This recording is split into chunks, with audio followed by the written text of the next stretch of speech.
దేవుని వాక్యాన్ని మనము జ్ఞాపకం చేసుకుందాం. పరమగీతములు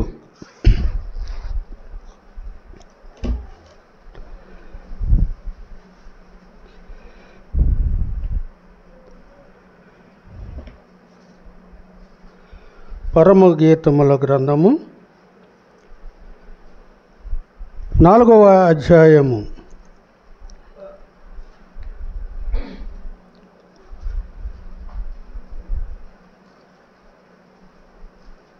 11వ వచనం. పరమగీతములు 4వ అధ్యాయము 11వ వచనం. బైబిల్లో ఉన్న వారందరూ తెరచి ఆ వాక్యాన్ని నేను చదివేటప్పుడు మీరు కూడా మీ మనసులో కానీ లేకపోతే పెద్దగా కానీ చదవచ్చు. 11వ వచనం, 4వ అధ్యాయము 11వ వచనం. ప్రాణేశ్వరి, నీ పెదవులు తేనెలొలుకుచున్నట్లున్నవి, నీ జిహ్వ కింద మధుక్షీరములు కలవు, నీ వస్త్రములు సువాసన లెబనోను సువాసన వలెనున్నది. ప్రార్థన చేస్తున్నాం. కృపా కనికరం గల మా ప్రియ పరలోకపు తండ్రి, పరిశుద్ధుడా, నీ పరిశుద్ధ నామమునకు స్తోత్రాలు వందనాలు చెల్లిస్తూ ఉన్నాం. చదవబడిన లేఖన భాగమును దీవించి మాతో మీరు మాట్లాడమని, సహాయము చేయమని, నీ పక్షముగా నిలబడ్డవాడు నాయన, యోగ్యత లేనివాడు అయ్యా నాయన, అయినా మీరు నిలబెట్టుకున్నారు. మాట్లాడేది నేను కాదు, నువ్వు ఆత్మపూరినిగా నాయన నీవే మాట్లాడమని, ఆ మాటలు ఆ వాక్యమును నాయన మేము అర్థం చేసుకునేలాగున మాకు మంచి జ్ఞానమును దయచేయమని, సహాయము చేయమని యేసు ప్రభువు నామమున ప్రార్థన చేసి అడిగి వేడుకుంటున్నాము తండ్రి. ఆమేన్. ప్రియమైన సహోదరి సహోదరులరా, పరమగీతములు అంటే పరలోక గీతము. పరమగీతములు అంటే పరలోక గీతము. ఏమంటున్నాడేడా ఈ పరమగీతాలంటే? పరలోక గీతం అనుకున్నాం కదా. ప్రాణేశ్వరి, నీ పెదవులు తేనెలొలుకుచున్నట్లున్నవి. ఎవరి ప్రాణేశ్వరి? ఎవరంటున్నారు ఈ మాట? ఈ ప్రాణేశ్వరి ఎవరు? ఈ మాట అంటుంది ఎవరు? సొలొమోను రాసిన ఈ పరమగీతాలే. సామెతలు, పరమగీతాలు, ప్రసంగి సొలొమోను రాసినయే. కానీ ఇక్కడ అంశం ఎవరంటే, అక్కడ ప్రాణేశ్వరి అని దేవుడు సంఘాన్ని అంటున్నాడు. సంఘాన్ని దేనితో పోల్చాడు? ఒక కన్యకతో పోల్చాడు. ఆ కన్యక పేరేంటి? షూలమితి. ఏంది ప్రాణేశ్వరి ఏంది? నా ప్రియురాల ఏందని అనుకుంటారు మీరు.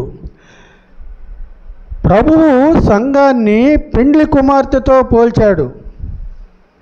అందుకే ఇక్కడ పెళ్లి కుమార్తెని వర్ణిస్తూ, ఆమె అందచందాలను ఆయన వర్ణిస్తూ ఏమంటున్నాడు?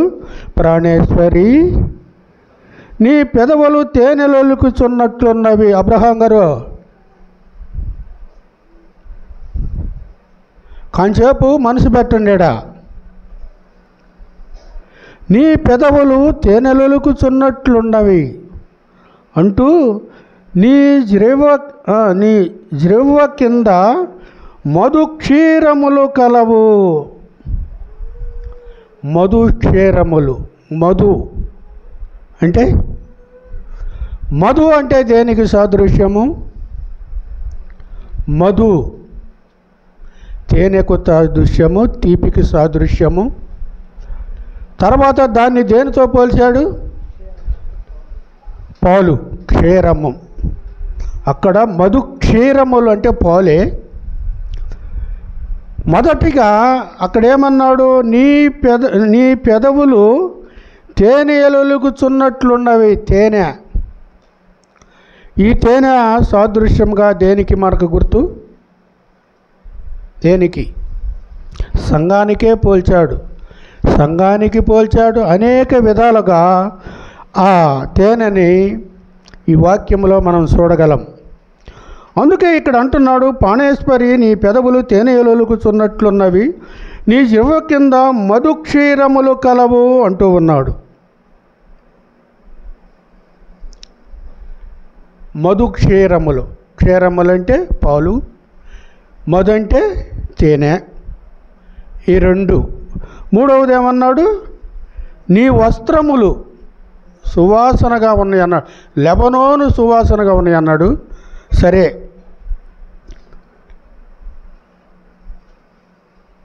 ప్రాణేశ్వరి అంటే దాని భావన ఆ దేవుని దృష్టిలో ఏమని? నా ప్రాణమునకు ప్రియమైనదానా, నా ప్రాణమునకు సమమైనదానా, నా ప్రాణమునకు అధిపతి. ప్రభు అలాగా వర్ణిస్తూ ఉన్నాడు. ఎవరిని? సంఘాన్ని. సంఘము పెళ్లి కుమార్తెతో పోల్చాడు ఆయన. అవునా కాదా? ఒక్కొక్క టైంలో ఆయన ఇప్పుడు మనల్ని ఏం చేసుకున్నాడు? ఏం చేశాడు? మనల్ని ప్రదానము చేసుకున్నాడు. ఇంకా వివాహము కాల. సంఘాలని, సార్వత్రిక సంఘాన్ని ప్రదానము చేసుకున్నాడు ఆయన. ఎంగేజ్మెంట్ అంటాం కదా మనము, అదే ప్రదానము చేసుకున్నాడు. ఇంకా వివాహము కాల. వివాహము కావటానికి ఇంకా చాలా సమయం. ఎప్పుడు వస్తాడో, సంఘాన్ని ఎప్పుడు ఎత్తుకొని పోతాడో అప్పుడు వివాహము జరుగుతుంది. కానీ ఇప్పుడు మనము కన్యకగానే ఉన్నాం. ఇక్కడ అప్పుడు సంఘం ఎత్తబడినప్పుడు పురుషుడని స్త్రీ అని విభేదం లేదు, అందరూ ఒకే భావం. సంఘం కన్యక. ఏమన్నాడా? నా ప్రాణమునకు ప్రియమైనదానా, నా ప్రాణమునకు సమమైనదానా, నా ప్రాణమునకు అధిపతి. ఒక మనిషి వివాహం చేసుకోవాలంటే, ఒక యవనస్తుడు వివాహం చేసుకోవాలంటే తనకి వచ్చే భార్యలో ఎన్ని క్వాలిటీస్ ఉన్నాయో ఆలోచిస్తాడా లేదా? తన పెళ్ళి భార్యను, ఆయనకు ప్రాణానికి ప్రియమైన భార్యని, ప్రాణానికి అధిపతి అయిన భార్యని, తన ప్రాణానికి సమమైన భార్యను పెండ్లి కుమారుడు వివాహం చేసుకోవాలంటే ఆమెలో ఉన్న ఆ క్వాలిటీస్ ఎట్లా చూస్తాడు?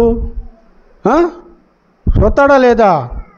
ముక్కు బాగుందా, చెవులు బాగుండయా, నోరు బాగుందా, కళ్ళు బాగుండయా, కాళ్ళు బాగుండయా, వంకరగా ఉండయా, టెంకరగా ఉన్నాయా? పిల్లకపోతే పిల్లని కాంచేపు నడవమంటారు. ఎందుకు? మానవుడే ఇన్ని ఆలోచనలు కలిగి ఒక పెళ్లి భార్యను, ఆమె మనసు ఎలాగుంది, ఆమె నడవడ ఎలా, ఇన్ని రకాలుగా ఆలోచించే మానవుడు ఉన్నాడు కదా. మరి ఆయన వివాహం చేసుకునే భార్య ఎలా ఉండాలి? పవిత్రముగా ఉండాలా లేదా? ఆయనకి సమానంగా ఉండాలా లేదా? ఆయనకి అధిపతిగా ఉండాలా లేదా? ప్రభువు యొక్క కోరిక అది. పెండ్లి భార్య ఎలాగో ఉండాలో ఆ పెళ్లి భార్యను ఆయన అలాగూ వర్ణించుకుంటూ ఉన్నాడు. ఆ వర్ణింపులో ఆయన నిలువుటద్దమే మనము. ఏమంటున్నాడు? ప్రాణేశ్వరి నీ పెదవులు తేనెలొలుకుచున్నట్లున్నవి. తేనె సంఘానికి సాదృశ్యముగా ఉన్నది. మన పాత నిబంధనలో గుడారాలలో ఏమేమి ఉంటాయి? అబ్రహాం గారు, గుడారంలో పాత నిబంధన కాలంలో గుడారాలలో ఏముంటాయి? గంగాళము, బలిపీఠము, గంగాళము, బలిపీఠము. ఎక్కడ? ప్రాకారం ముందు. గుడారంలో ఏముంటాయి? గుడారంలో బల్ల, సముఖపు రొట్టెలు. ఏది? పరిశుద్ధ స్థలంలో ఉంటాయి. గుడారాలలో గంగాళం అయి ఉండి పరిశుద్ధ స్థలంలో బల్ల, సముఖపు రొట్టెలు ఉంటాయి. అతి పరిశుద్ధ స్థలములో దేవుని నిబంధన మందసము. ఇంకొకటి ఉంటుంది, అదేదో గుర్తుందా? మొత్తం 6 వస్తువులు ఉంటాయి. దీపస్తంభము, దీపస్తంభం ఉంటుంది. ఇంకొకటి కూడా ఉంటుంది. ఏంటిది అది? చిగురించిన అహరోను కర్ర. వీటిల్లో ముఖ్యమైన వస్తువు ఏది? ఈ 6 కానీ 7 కానీ ముఖ్యమైనవి వస్తువుల్లో ఏమై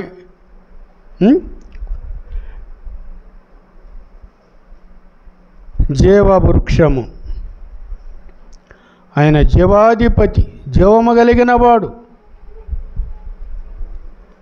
ఆయన నిరంతరము జీవించేవాడు. జీపవృక్షము. ఎప్పుడూ నిరంతరము ఆ దీపవృక్షము వెలుగుతూనే ఉంటుంది. అతి పరిశుద్ధ స్థలములో ఆ దీపము నిత్యము వెలుగుతూ ఉంటుంది. ఆ దీపస్తంభానికి సాదృశ్యమే సంఘాన్ని పోల్చారు. నిత్యము వెలిగేవాళ్ళుగా ఉండాలని. సరే, ఇడేమంటున్నాడు? నీ పెదవులు తేనెలొలుగుచున్నట్లున్నవి అంటూ ఉన్నాడు. ఒకసారి కీర్తనల గ్రంథము 119వ కీర్తన చూడయా. 119వ కీర్తన 119వ కీర్తన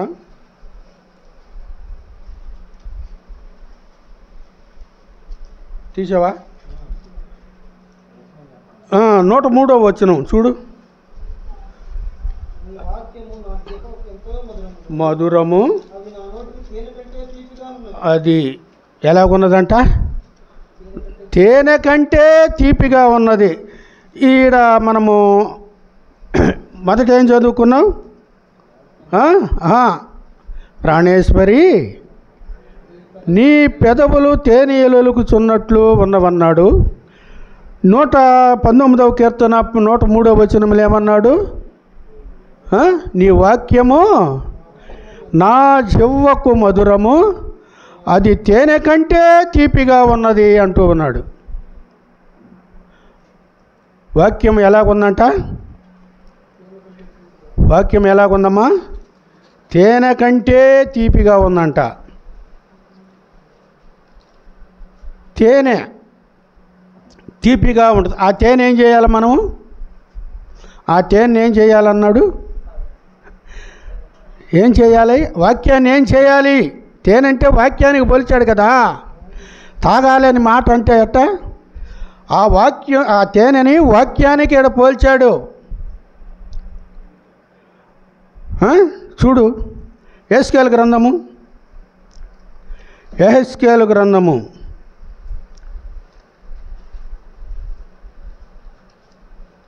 3వ అధ్యాయము. యెహెజ్కేలు గ్రంథము 3వ అధ్యాయము 2-3 వచనాలు. నేను నోరు తెరవగా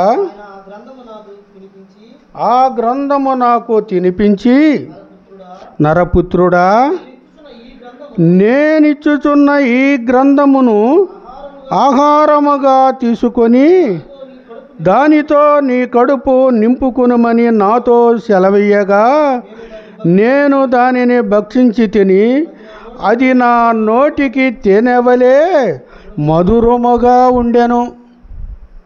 ఎలాగున్నదంట ఈ గ్రంథము? ఏమిచ్చాడు యెహెజ్కేలు ప్రవర్తకి? గ్రంథాన్ని ఇచ్చాడు. ఈ గ్రంథం ఏమై ఉన్నది? వాక్యమే కదా. మరి ఆ గ్రంథాన్ని నేను ఏం చేశాడు? భక్షించాను, తిన్నాను. ఆ గ్రంథాన్ని నేను తిన్నాను. అది ఎలాగున్నదన్నాడు? తేనె కంటే మధురముగా ఉన్నది. తేనె వలె మధురముగా ఉన్నది ఈ వాక్యం. ఆ వాక్యాన్ని మనము దినదినము తినాలి అని దేవుని గ్రంథం సెలవిస్తూ ఉంది. అది మనము తిన్నప్పుడు ఎలాగుంటుందంట? తేనె వలె మధురముగా ఉంటుందంట. తేనె వలె ఆ వాక్యాన్ని మన హృదయములో, మన కడుపులో నింపుకుంటే అడేమంటున్నాడు? ఆ వాక్యాన్ని మన హృదయం నిండా ఉంచుకోవాలి. ఉంచుకున్నప్పుడు ఏం జరుగుతుందో మనకి? ఒకసారి సామెతల గ్రంథం తీయ, ఒకసారి సామెతల గ్రంథం చూడు.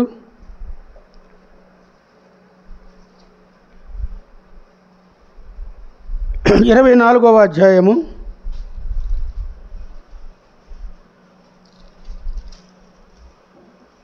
ఆ వాక్యము మనము భుజించినప్పుడు, ఆ వాక్యాన్ని మనం తిన్నప్పుడు, మన హృదయంలో ఉంచుకున్నప్పుడు ఏమవుతుంది?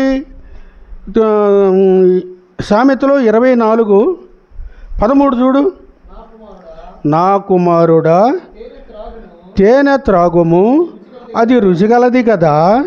తేనె పట్టు తినుము, అది నీ నాలుకకు తీపియే కదా. నీ ఆత్మకు జ్ఞానము అట్టిదని తెలుసుకొనుము. అది నీకు దొరికిన ఎడల ముందుకు నీకు మంచి గతి కలుగును. నీ ఆశ భంగము కానేరదు. వింటున్నారా? అర్థమవుతుందా? ఆ వాక్యాన్ని ఏం చేయమంటున్నాడు? భుజించండి అన్నాడు కదా యెహెజ్కేలు గ్రంథంలో. ఈ గ్రంథము నాకు ఇచ్చి, ఈ గ్రంథాన్ని నువ్వు భుజించు అని దేవుడు ఇచ్చాడు. నేను భుజించాను.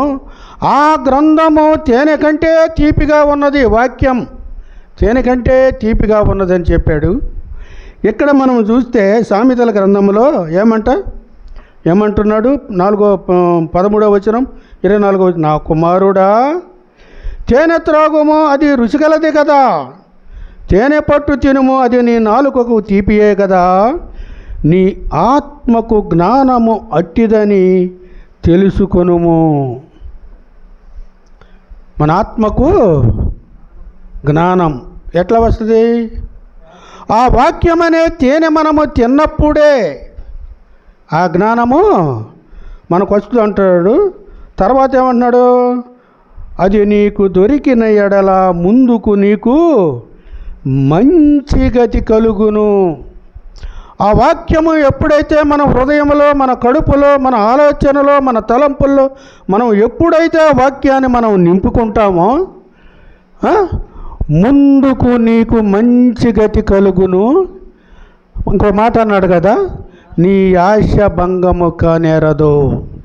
నువ్వు ఏమి ఆశిస్తున్నావో, ఏమి కోరుతున్నావో ఆ ఆశ, కోరిక భంగము కానేరదు. ఏం చేయాలి? మన వాక్యాన్ని ఆహారముగా పుచ్చుకోవాలి. అది ఆహారముగా పుచ్చుకున్నప్పుడు ఎంతో రుచిగా ఉంటుందని చెబుతూ ఉన్నాడు. తేనె కంటే మధురం అంటున్నాడు. మరలా ఏమంటున్నాడు? ప్రకటన గ్రంథం తీయ, పరమగీతాలు 4వ అధ్యాయము. 2వది ఏమన్నాడు? నీ జిహ్వ కింద మధుక్షీరములు కలవు. మధుక్షీరములంటే పాలు అనుకున్నాం కదా. మధు అంటే తేనె అనుకున్నాం, క్షీరములంటే పాలు. పాలు కూడా వాక్యంతో పోల్చాడా లేదా? నేను మిమ్మల్ని అన్నముతో పెంచలేదు, పాలనే వాక్యముతో మిమ్మల్ని పెంచి తిని. అపోస్తల కార్యాల్లో మనం చూస్తామా? అదేనా? ఈ పాలలాగా ఉండాలి మనం అంటున్నాడు. స్వచ్ఛమైన పాలు, ఆ పాలలాగా మనం ఉండాలి. మూడవది ఏమన్నాడయ్యా? మూడవది, నీ వస్త్రములు సువాసన, లెబనోను సువాసన వలెనున్నది. దేని గుర్తుగా ఉంది ఇది? నీ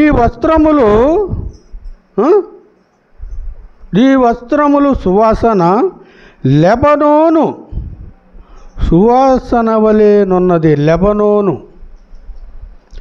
లెబనోను అరణ్యం లేదా తోట. ఆ తోటలో ఏమొస్తుందంట? సువాసన. మన బట్టలు ఎలాగ ఉండాలంట? నీ వస్త్రములు ఎలాగ ఉండాలంటున్నాడు? ఏమా, మన వస్త్రాలు ఎలాగ ఉండాలంట? సువాసన అంటే కంపోర్ట్ వేసుకుంటాం కదా మనం గుట్లకి. అది వేసుకుంటేనే సువాసన కాదు. మనం కీర్తనల గ్రంథంలో అప్పుడప్పుడు వాక్యములో పరిశుద్ధమైన అలంకారములు ధరించుకొని యెహోవా సన్నిధికి రండి.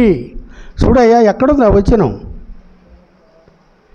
మీరు పరిశుద్ధ అలంకారములు ధరించుకొని,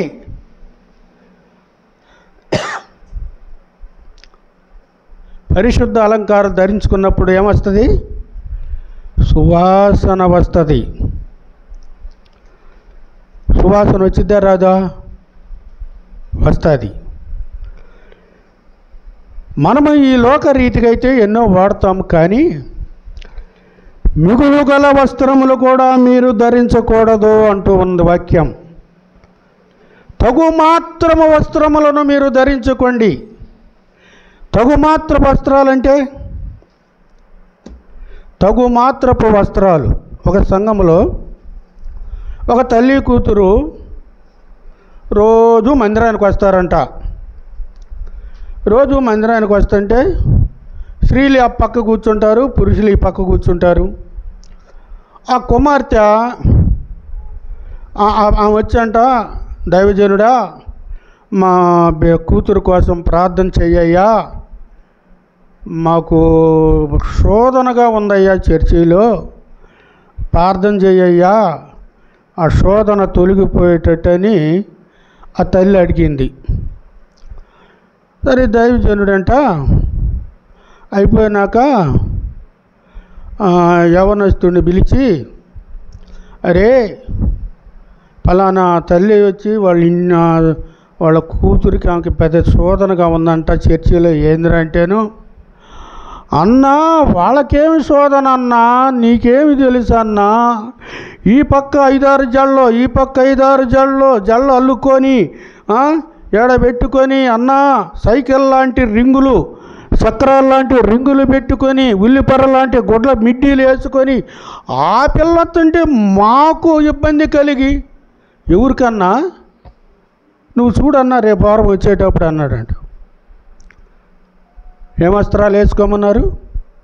తగు మాత్రము వస్త్రాలు వేసుకొని ప్రభువు సన్నిధికి రావాలి. యేసు ప్రభు వారు ఆయన అంగి ఎక్కడ దాకా ఉంది? ఏమ్మా, యేసు ప్రభు వారు అంగి ఆయన మనము యథావిధిగా చూడలేకపోయినా ఆయన రూపాన్ని మనం చూస్తూ ఉంటాం కదా, ఫోటోల్లో కానీ ఎక్కడన్నా కానీ. ఆయన అంగి ఎక్కడ దాకా ఉంది? కింద గిలకల దాకా ఉంటుంది ఆయన అంగి. ఆయన అంగి గిలకల దాకా ఉంటుంది. ఆయన వేసుకున్న అంగి ఏడదాకా ఉంటుంది, గిలకల దాకా ఉంటుంది. మరి మన గుడ్డలు ఎలాగా ఉంటున్నాయి? ప్రభు సన్నిధికి వచ్చేటప్పుడు, ప్రభువుని పిల్లలుగా మనం ఆయన సన్నిధికి వచ్చేటప్పుడు తగు మాత్రపు వస్త్రాలు వేసుకొని రావాలి. ప్రభు కోరుతుంది ఏందనుకున్నాడు? నా ప్రాణమునకు ప్రియమైన దానా, నా ప్రాణమునకు అధిపతి, నా ప్రాణమునకు సమమైన దానా. ఆయనతో సమానంగా ఉండాలంటే మనం ఎలాగ ఉండాలి? ఆయన భార్య ఎలాగ ఉండాలనుకుంటున్నాడు? రేపు నీ భార్య ఎలాగ ఉండాలని నువ్వు కోరుకుంటావు విజయ్? అందంగానే ఉండాలా? అందంగానే ఉండాలా? సగం గుడ్లు వేసుకొని చూడాలనుకుంటారు జనమా? లేదు. ఒంటి నిండా బట్టలు వేసుకొని సౌందర్యంగా అందంగానే ఉండొచ్చు, కానీ తగుమాత్రపు వస్త్రాలు. మానవుడికే అన్ని ఆలోచనలు ఉంటే ఆ దేవాతి దేవుడు వివాహం చేసుకునే భార్యకు ఎలా ఉండాలని ఆయన కోరుకుంటున్నాడు? పవిత్రముగా ఉండాలని, పవిత్ర కన్యకగా ఉండాలని. ఉంటున్నామా? పవిత్రముగా పవిత్ర కన్యకగా ఆయన ప్రదానము చేసుకున్నాడు. మనము ఎదురు చూస్తున్నామా లేదా? పెండ్లి కుమారుడు ఎంగేజ్మెంట్ అయిపోయినాక పెళ్లి కుమార్తె ఆ వరుడు కోసం ఎలాగో ఎదురు చూస్తుందో మనము కూడా ప్రభు కోసం ఎదురు చూస్తున్నామా లేదా? ఆయన ఎప్పుడు వస్తాడా?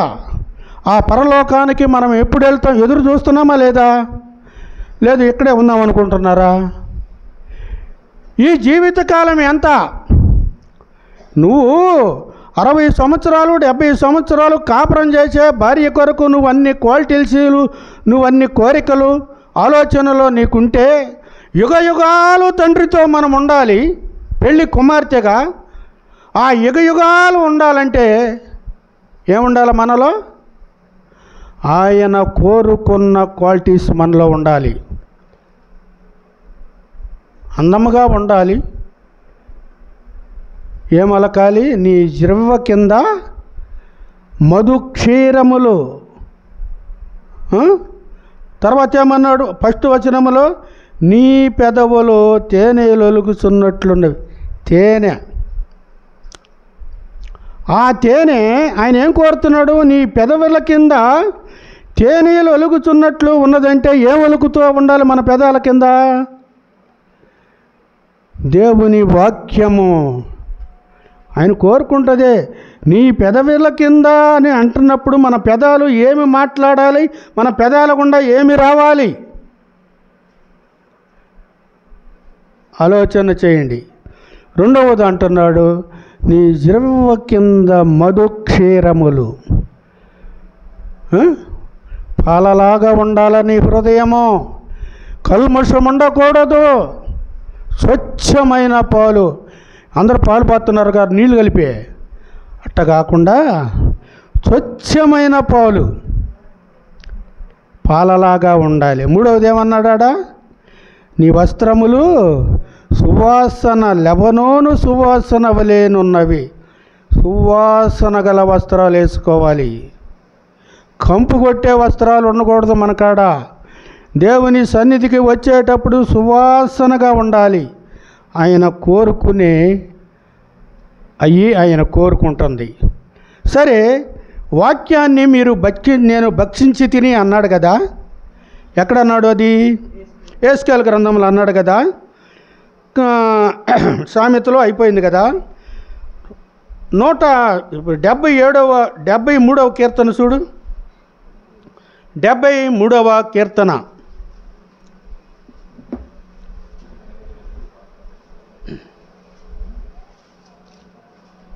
దొరికిందా? వచ్చినమ్మా. 73:9. 73:9. ఆకాశము తట్టు వారు ముఖము ఎత్తుదురు, వారు నాలుక భూసంచారము చేయును. ఎవరిళ్ళు? ఎవరు? ఈ వాక్యాన్ని భక్షించిన వారు, ఈ వాక్యాన్ని తిన్నవారు, ఈ వాక్యాన్ని వాళ్ళ హృదయంలో ఉంచుకున్నవారు ఏం చేస్తారంట? ఆకాశము వైపు వారు కన్నులు ఎత్తుతారు. ఎందుకు? రెండోది ఏమన్నాడు? వారు నాలుక భూసంచారము చేయును. భూసంచారం అంటే ఏంది?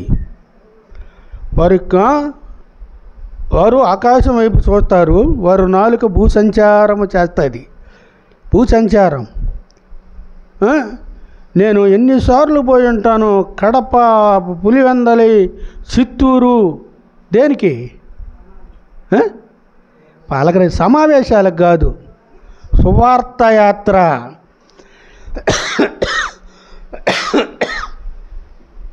నువ్వు ఎప్పుడైతే దేవుని వాక్యాన్ని, దేవుని గ్రంథాన్ని నీవు భోంచేస్తావో, ఆరగిస్తావో, నీ హృదయంలో ఉంచుకుంటావో, కన్నులంట ఆకాశము వైపు చూస్తూ ఉంటాయంట. దేనికి? దేనికి? ఆకాశంలో ఎవరున్నారు? దేవాది దేవుడు మన ప్రభువు అక్కడ ఉన్నాడు. ఆకాశం వైపు కన్నులెత్తు చూస్తూ వారి నాలిక దేశంచారము చేస్తుందంట. దేశములో ఆయన సువార్త ప్రకటిస్తూ ఉంటారంట. ఇక్కడ ఆకాశము వైపు వారు చూస్తూ ఉన్నారు. దేనికి? అబ్రహాము కాలమును గురించి ఆయన చూడయ్యా, హెబ్రీ పత్రిక చూడు, 11వ అధ్యాయము. హెబ్రీలకు రాసిన పత్రిక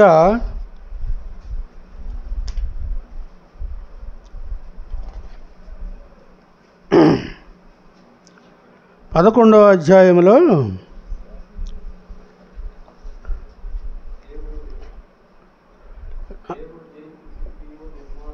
కాదు ఇంకొక వచనం పైన ఉంది, చెప్తాను. కాదులే, ఉండు, నేను చెప్తా. ఈ రెఫరెన్స్ దొరకలయ్యాడు నాకు.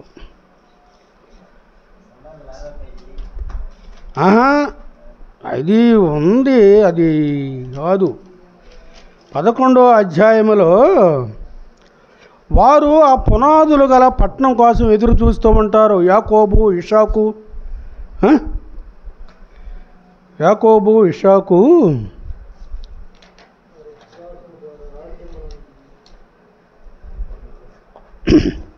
రెఫరెన్స్ చాట్ రాసేలో చూడు, 11వ అధ్యాయము 9, 10, 13, 16 వచనాల దాకా. 9వ వచనం చూడు, 11:9. విశ్వాసమును బట్టి అతనితో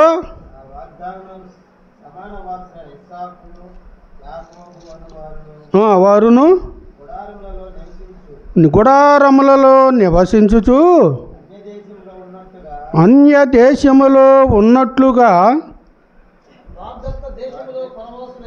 వాగ్దత్త దేశములో పరవాసులైరి. ఏలయనగా దేవుడు దేనికి శిల్పి నిర్మాణకుడై ఉన్నాడో పునాదులు గల ఆ పట్టణము కొరకు అబ్రహాము ఎదురు చూచుచూ ఉండెను. ఎప్పటి నుంచి? అబ్రహాము కాలములో ఏమేశాడు? పునాదులు వేశారు. అబ్రహాము కాలములో పునాదులు వేస్తే వారు జీవిత కాలము, వారు బ్రతికిన కాలమంతయు ఆకాశము వైపు చూస్తూ ఆ పునాదులు గల పట్టణం కోసం వారు ఎదురు చూస్తూ కింద వచనాల్లో చూడు, కింద వచనాల్లో ఏముంది? 16వ వచనం చూడు.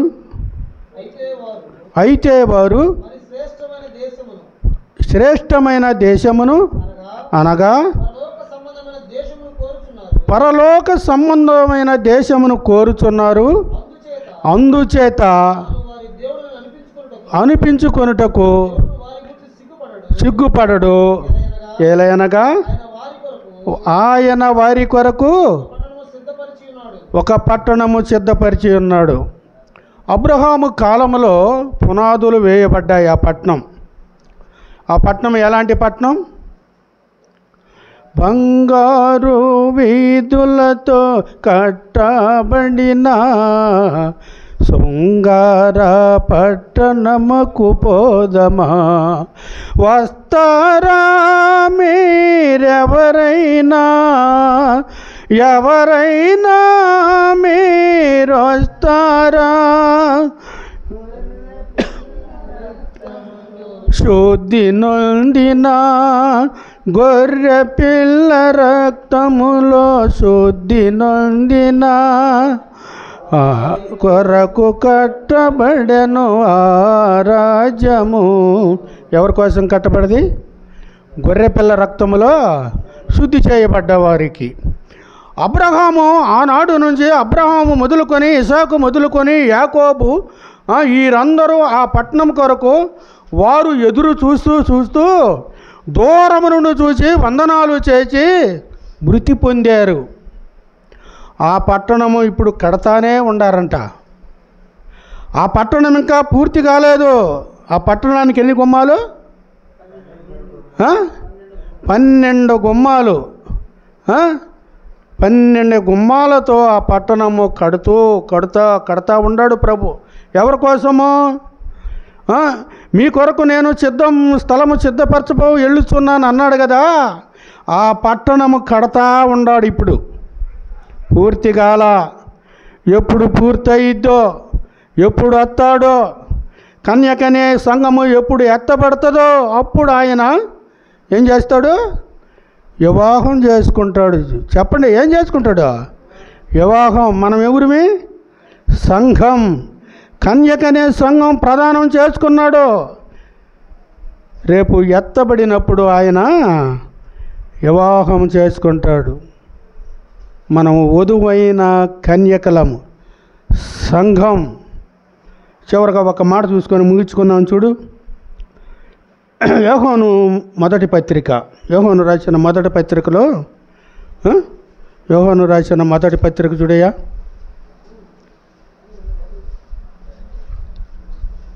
యోహాను రాసిన మొదటి పత్రిక తీసావా? 3వ అధ్యాయము 2-3 వచనాలు చూడు. ప్రియులారా, ప్రియులారా, ఇప్పుడు మనము దేవుని పిల్లలమై ఉన్నాము. మనము ఏమవుదుమో ఇంకా ప్రత్యక్షపరచబడలేదు కానీ ఆయన ప్రత్యక్షమైనప్పుడు ఆయన ఉన్నట్టుగానే ఆయనను చూతుము కనుక ఆయనను పోలియుందుమని ఎరుగుదుము. తర్వాత 3వ వచనం, ఆయన యందు ఈ నిరీక్షణ పెట్టుకొని ప్రతి వాడును ఆయన పవిత్రుడై ఉన్నట్లుగా తన్నును పవిత్రునిగా చేసుకొనును. అర్థమవుతుందా? ఆయన ప్రత్యక్షమైనప్పుడు ఎలా ఉండాలన్నాడు? ఆయన పవిత్రుడై ఉన్నలాగున మనం ఎలాగున్నానన్నాడు? పవిత్రంగా ఉండాలి. పవిత్రంగా ఉండబోతే ఆయన పెళ్లి చేసుకోడు, మనల్ని ఏలుకోడు. ఏం చేస్తాడు? ప్రధానమైతే చేసుకున్నాడు. నీలో వంకర టింకర పనులు, వంకర వేషాలు, వంకల ఆలోచనలు ఉంటే ఆయన ఏం చేయడు? వివాహం చేసుకోడు. నాకొద్దు ఈ కన్యక, నేను మరొక ఇంకా అమ్మాయిని చూసుకుంటాను అంటాడా లేదా? అంటాడు. అందుకని ఆయన పరిశుద్ధుడు ఉన్నలాగున ఆయన ఎలాగ ఉన్నాడో అవన్నీ మనలో ఉన్నప్పుడే ఆయన మనలను వివాహం చేసుకుంటాడు. పరిశుద్ధముగా ఉండాలి. యేసు ప్రభువారు మరియమ్మ గర్భాన పవిత్రుడిగా వచ్చాడా లేదా? మరి మరియమ్మ ఒక్కతేనా కన్యక? అమ్మా, అక్కడ ఏదో బెత్లెహేములో మరియమ్మ ఒక్కతేనా కన్యక? ఎంతోమంది ఉన్నారు కన్యకలు. కానీ ఆమె గర్భములో ఉన్న పరిశుద్ధతను యేసు ప్రభువారు చూశాడు.